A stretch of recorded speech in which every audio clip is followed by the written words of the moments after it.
अस्सलाम वालेकुम नाज़रीन, मैं हूं सलवा स्नैन और आप देख रहे हैं सूर्या न्यूज़ HD। आइए नजर डालते हैं आज की अहम।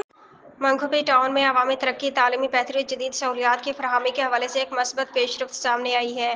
चेयरमैन मंगोपी टाउन हाजी नवाज अली बरोही से आज सिंध हुकूमत के एंड क्लिक के आला अफसरान से उनके दफ्तर में खसूसी मुलाकात की, जिसमें इलाके की मजमूई बेहतरी के लिए मुख्तलिफ तरक्याती और तालीमी मनसूबों पर तफसील से तबादला ख्याल किया गया। इस मुलाकात में मंगोपी टाउन में जारी और आइंदा के तरक्याती कामों, खास तौर पर तालीम, खेलों, निकासियाब के निज़ाम की बेहतरी पर गुफ्तगू हुई। क्लिक प्रोग्राम के नुमाइंदों ने इलाके में मयारी तालीम के फ़रोग़ के लिए नए स्कूल्स के क़याम, मौजूदा तालीमी अदारों की बेहतरी और हर बच्चे तक तालीम की रसाई यकीनी बनाने के लिए मुकम्मल ताउन की पेशकश की। इस मौके पर चेयरमैन हाजी नवाज अली बरोही ने कहा, मंगोपी टाउन की तरक्की, अवामी फलाह बहबूद और तालीम की रोशनी में हर घर तक पहुँचाना मेरी अव्वलिन तरजीहात में शामिल है। हम सरकारी निजी इदारों के इश्तराक से वो तमाम इक़दामात करेंगे जो इलाके के नौजवानों के लिए एक रोशन और बावकार मुस्तक़बिल की ज़मानत बने।